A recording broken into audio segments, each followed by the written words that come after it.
我回来啦，你吃饭了吗？ What? What happened? You speak Chinese now? You know our channel is introducing Japan in English, right? Of course I know, but I'd like to try something. What do you mean? Recently, I have had more and more chances to talk with people who speak English, both at work and in my private life. When I tell them I study English and Chinese, they often ask me questions like this. Can ordinary Japanese people read Chinese? Can Chinese have a simple conversation in Japanese? There are certainly some similarities between Japanese and Chinese. Yes, when I was in college, I saw an Italian and a Peruvian who lived in the same dormitory with me having a conversation. Their native language are Italian and Spanish, so they are different languages, right? Could they have a conversation? Or were they speaking in English? No, to my surprise, they are so similar that about 60% of each language can be understood. That's convenient. I see. So it's no surprise that some people think that the Japanese language and the Chinese language are the same in similarities as Italian and Spanish. So today, I'd like to talk about what kind of language Chinese is for Japanese people and which is more difficult for me, English or Chinese. Language is divided into 4 areas: speaking, listening, reading, and writing. So let me explain each one. This content is available in English and Chinese versions. Check out the other version in the description area below. Speaking. All my Japanese classmates who study Chinese say the same thing. It is very difficult for us to pronounce Chinese all the time. What troubles learners is the unique Chinese accent called the 4 tones. If the tone is changed, the same sound will have a completely different meaning. There is a well-cited example that illustrates the difficulty. Mama, mama. Everything is just a ma sound. It means a mother scolded a horse. Unbelievable. Japanese is much more monotone than Chinese, which has a strong tone. Among the 4 tones, the second tone is particularly difficult for me. For example, these vocabularies are spoken in the second tone.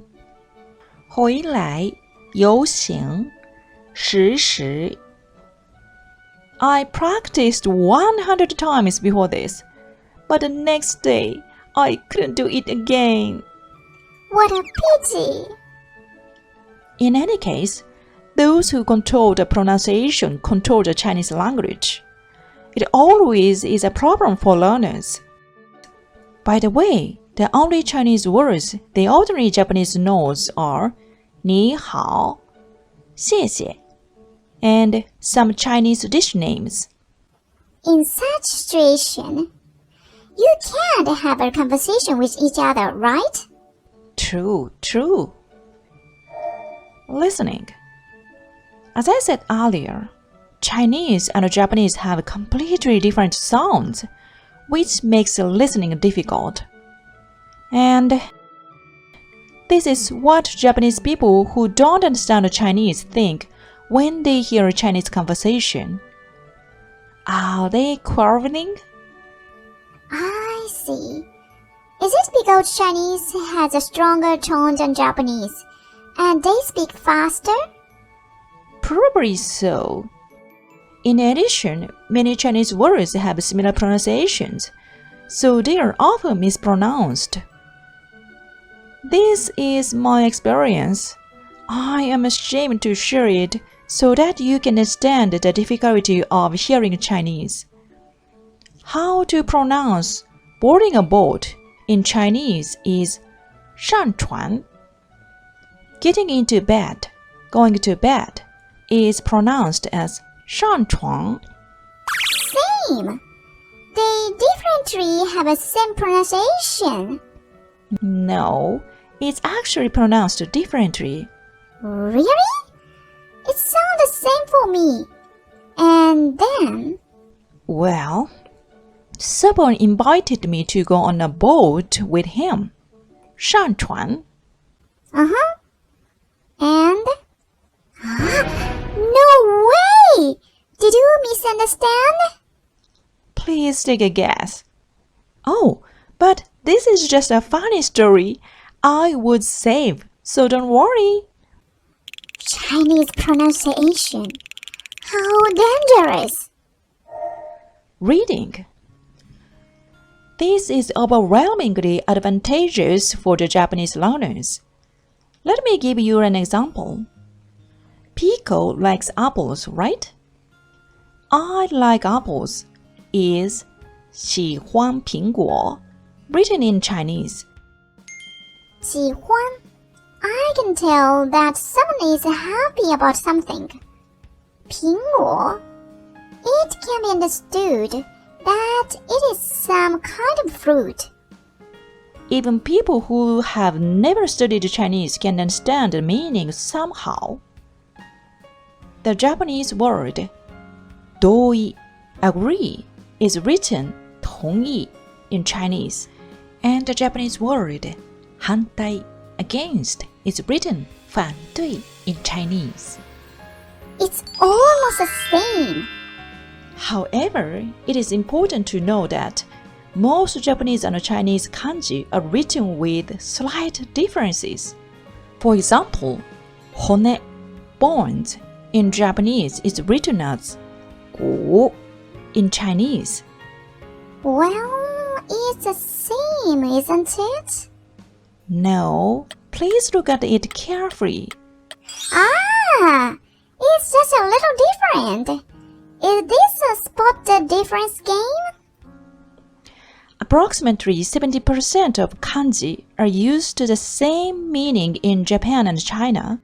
Kanji are characters that were introduced to Japan from China, so it's only natural. However, there are some kanji whose meanings changed as they became integrated into the Japanese language. For example, 手紙, letter, in Japanese is toilet paper in Chinese. Well, if I say I'll send you a love letter, love toilet paper by mistake, the love will end.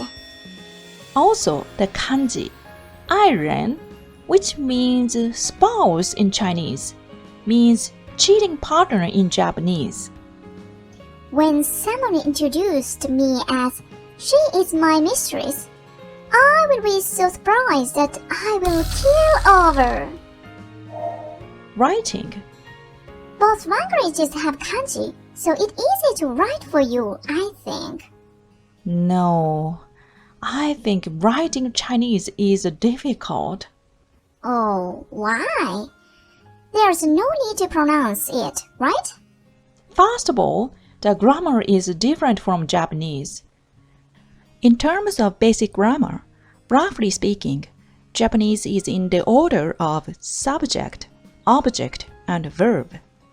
In contrast, Chinese use the same order of subject, verb, and object as English.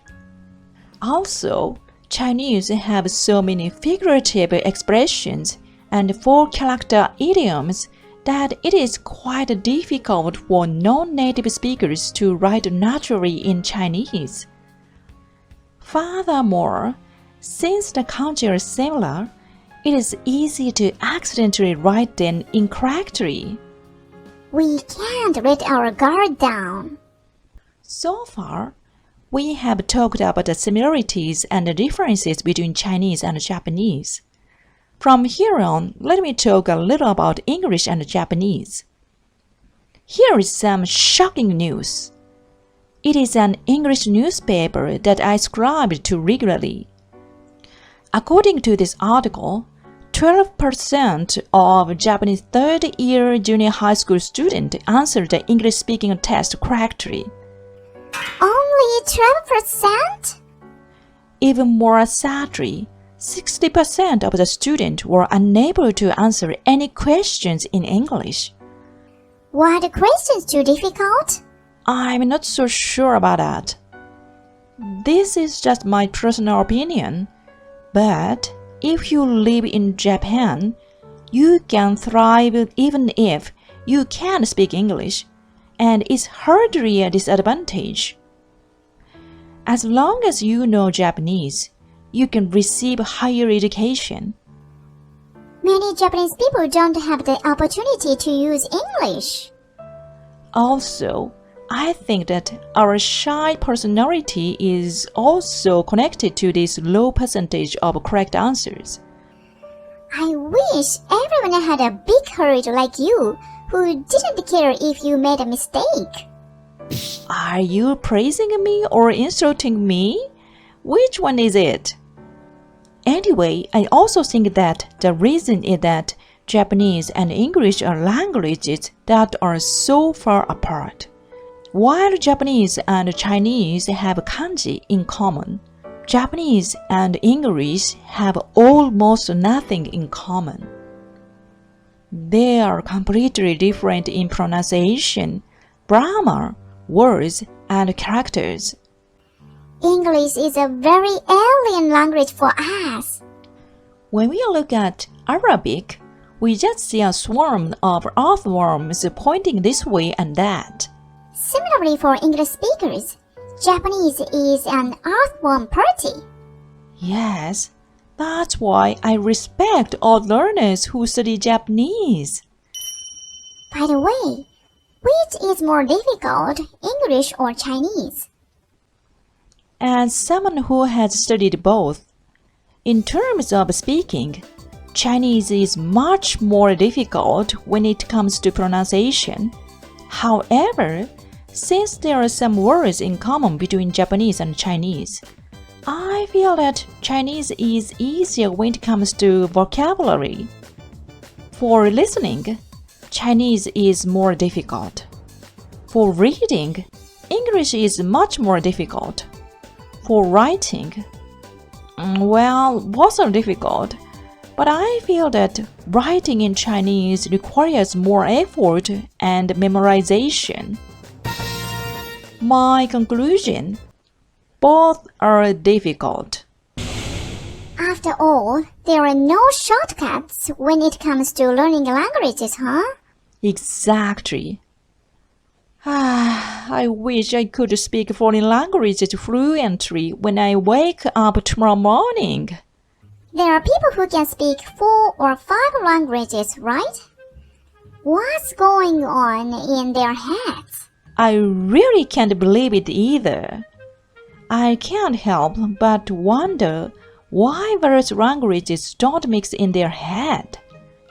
They must be aliens. There are many aliens on Earth. What did he say? Not only Earthlings, but also aliens live here. What a diverse society. How wonderful. Oh dear, wonderful to you.